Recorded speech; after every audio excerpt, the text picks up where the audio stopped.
From making history as the first black person to win a Truck Series race to becoming the face of change in NASCAR, Bubba Wallace has been in the spotlight for all the right and wrong reasons. But when you strip away the headlines and look purely at the numbers, how good is he really? Welcome to Track Reactions, your source for all the stories on and off the track. Please like this video and subscribe to get the latest burnt rubber. We're diving deep into one of NASCAR's most debated topics. Let's start with something most people forget about Bubba Wallace. This guy was a legitimate prodigy before anyone knew his name. At 9 years old, he was already showing flashes of brilliance in Bandolero racing. By 2005, he won 35 out of 48 Bandolero races. In 2008, at just 15 years old, Wallace became the youngest driver ever to win at Franklin County Speedway in Virginia. The NASCAR Drive for Diversity program saw what everyone else was seeing and signed him up. Rev Racing put him in a car, and guess what happened? He won his very first K&N Pro Series East race at Greenville-Pickens Speedway, becoming the youngest winner in series history at the time. By 2011, he'd racked up 11 wins across 2 seasons in the K&N East Series and finished second in points. Joe Gibbs Racing was so impressed, they signed him to their development program, and JGR doesn't sign just anybody. But it was the Truck Series where Wallace's talent really started to show, and it's probably the strongest argument for why he's genuinely skilled.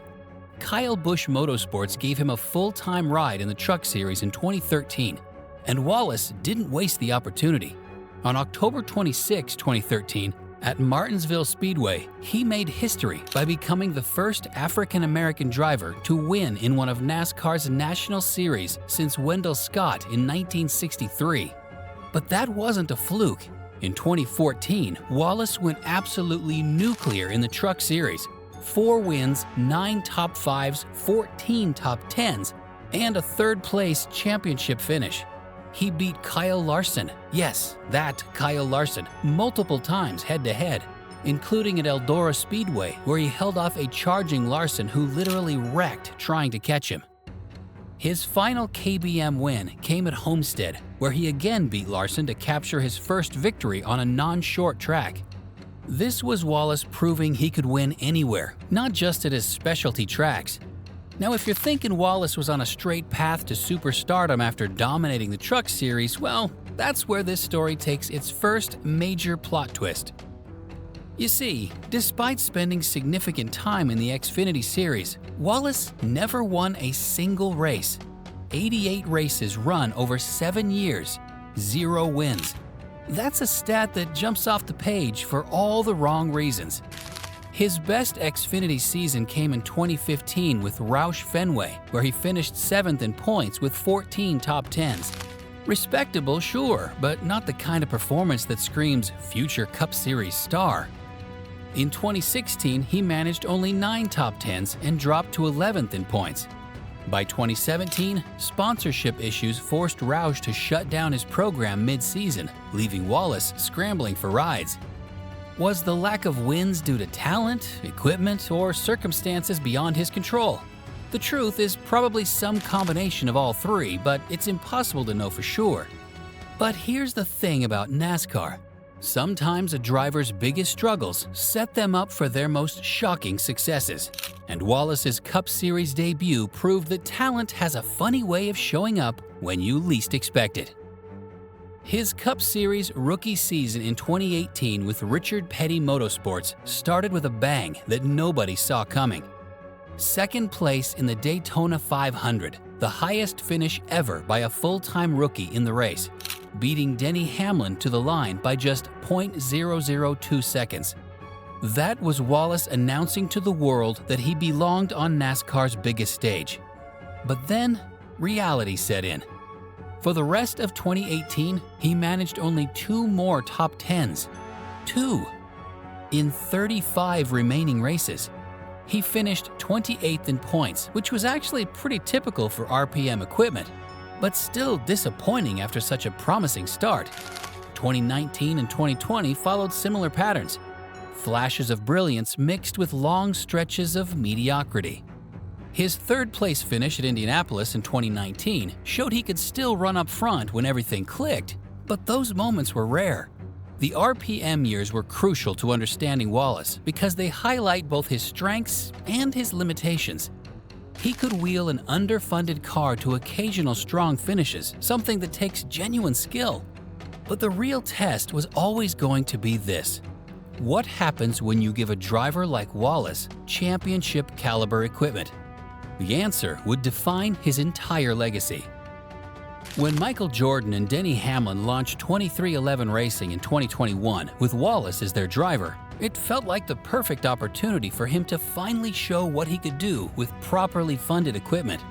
The results have been complicated. On one hand, Wallace scored his first Cup Series win at Talladega in 2021, a rain-shortened victory that nonetheless ended a 58-year drought for African-American drivers in NASCAR's top series. He followed that up with a dominant performance at Kansas in 2022, leading 67 of the final 68 laps to claim his second career victory. Those wins matter. They're legitimate NASCAR Cup Series victories that require skill, strategy, and execution under pressure. But here's the other side of the coin. In 4 seasons with 23XI, Wallace has made the playoffs exactly once.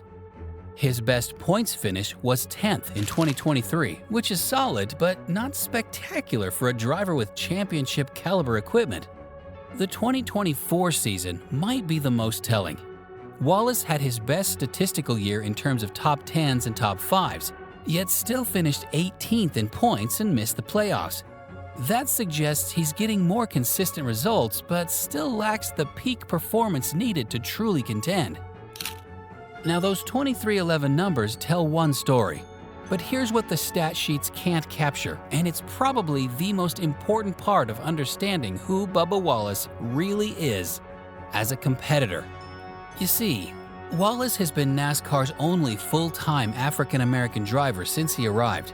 It's a massive responsibility that brings scrutiny, pressure, and expectations that most drivers never face. The noose incident in Talladega in 2020, while ultimately determined to be a misunderstanding, showed just how much extra baggage Wallace carries. He handled that situation with more grace and maturity than most veteran drivers would have managed. He's also been remarkably open about his struggles with depression, helping break down stigmas in a sport that traditionally values stoic toughness above all else. That takes courage that has nothing to do with driving ability, but says a lot about character. From a pure marketing standpoint, Wallace has been gold for NASCAR. He's brought new fans to the sport, expanded NASCAR's reach into communities that historically ignored racing, and generated more mainstream media coverage than drivers with better statistical records. All of that context matters, but at the end of the day, NASCAR is still a results-driven sport. So let's strip away everything else and look at the cold, hard numbers that define Wallace's career. After 255 Cup Series races, 2 wins, 0.8% win rate, 24 top 5s, 9.4%, 50 top 10s, 19.6%, 3 poles, average finish 19.83. Wallace's statistics are clearly behind drivers who came up through similar programs around the same time. But context matters here too. Wallace spent his first 4 Cup seasons driving for Richard Petty Motorsports, a team that hasn't been truly competitive since the early 2000s. Expecting wins and consistent top 10s from RPM equipment was always unrealistic. His 23XI numbers are more telling. Over 4 seasons with competitive equipment, he's averaged about 10 top 10s per year and scored 2 wins. That's solid but not spectacular production. After analyzing everything, the early promise, the statistical record, the context, and the eye test, here's the honest assessment. Bubba Wallace is a legitimately talented NASCAR driver who sits firmly in the sport's second tier. He's clearly better than the bottom half of Cup Series regulars. His Truck Series success wasn't a fluke. His Super Speedway wins required real skill, and his ability to occasionally run up front in any equipment shows genuine ability. But he's also clearly not elite. The statistical record, while influenced by equipment, shows a driver who can compete but not dominate. The lack of Xfinity wins remains a red flag, and his Cup Series consistency issues suggest limitations that better equipment hasn't completely solved. The most honest take might be this: Wallace is a solid NASCAR driver who's had to carry burdens that most competitors never face.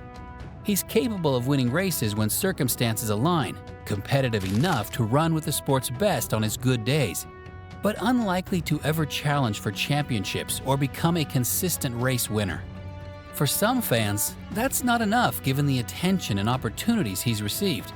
For others, it's exactly what you'd expect from a driver dealing with unique pressures while competing at NASCAR's highest level. The debate will continue. What's your take on Bubba Wallace? Underrated talent or overhyped product? Let us know in the comments below, and don't forget to like and subscribe to Track Reactions for more deep dives into NASCAR's biggest stories and debates. This is Track Reactions, and we'll see you at the track.